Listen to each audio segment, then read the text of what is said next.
As I mentioned before, I check my credit report every day.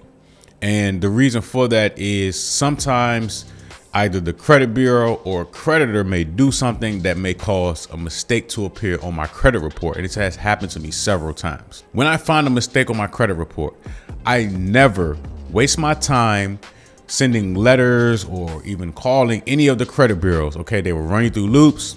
They will play games. It will take you months to get something removed from your credit report that is incorrect or inaccurate if you are dealing with the bureaus directly. So instead of doing that, the route that I take is I reach out to my state's attorney general, and I use them as the attorney general are pretty much their lawyers for the state, and they can get you the best and most accurate results. So as you can see here, this is actually recent.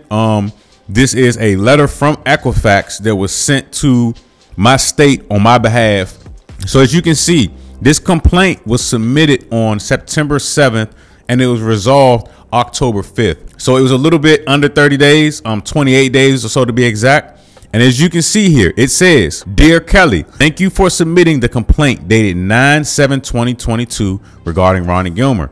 In the complaint, it is indicated there are inaccurate or incomplete items appearing on the Equifax credit report.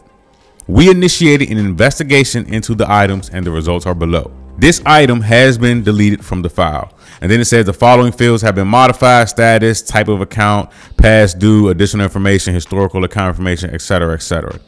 In order to remain in compliance with the Fair Credit Reporting Act, Equifax has mailed the results of the investigation to the consumer. And as you can see at the very bottom, this is from a senior consumer relations specialist. And I have redacted some information because I know people on YouTube will try and reach out to these people, and that is the incorrect way to do this. So as you can see, when you have a government entity reach out on your behalf, your complaint actually lands with a real person that will do a real investigation and get you better results than what you can get for yourself when it comes to sending disputes out to the credit bureau, which is something that I will never do again. How do you get access to this type of power? Number one, this will always be free. There is no fee associated with this. If you have a job, if you have a business and you pay state taxes, this is a part of, the services, just like how people go to the state to get food stamps. Well, you can go to the state to get your credit fixed too, and it won't cost you anything. So number one, don't reach out to me, reach out to your state's attorney general. So your state, your attorney general may handle it themselves or within their office, or they will direct you to a different office. Now, how do you reach out to your attorney general? You go on Google and you type in attorney general and put your state, and they will have information on their website. There will be an email, there will be a phone number, and you can reach out to them through all of these channels. Because you're dealing with lawyers and the government and real people, they will do a real investigation, okay?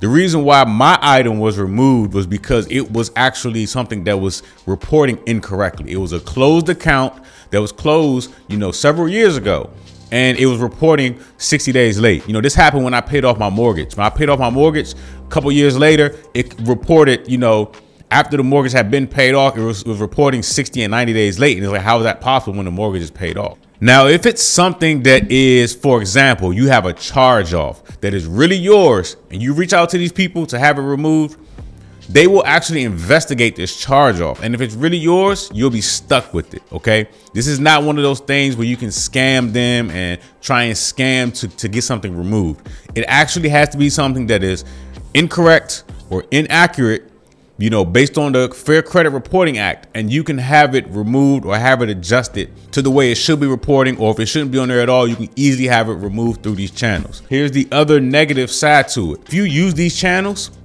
the credit bureaus will put you in something called the secondary, which means you pretty much will have a flag on your credit profile because you've used a government entity to get results before.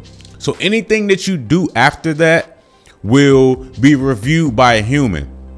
So for example, how people are doing this thing where they try and get inquiries removed, where they'll call and say, hey, all this is fraud, remove all these inquiries. that process won't be as easy for you anymore after you've done something like this. Okay, because from now on, they've removed your credit report into a certain office where humans have to review every dispute that is being sent to your credit report. Okay, so that's the downside of it. Credit report will no longer go through a machine or go through somebody overseas in India or in Mexico that reviews it. It will actually be reviewed by someone in the United States at the specialist level that will actually look at and investigate any other dispute from then on out after you have used this state government to get results. Okay, so that's one thing that you all should know when it comes to this. And if I ever have an issue, this is exactly what I do. And if you're somebody that cannot get results, no matter if it's from sending letters or hiring a credit repair agency, you should give this a shot. It is 100% free.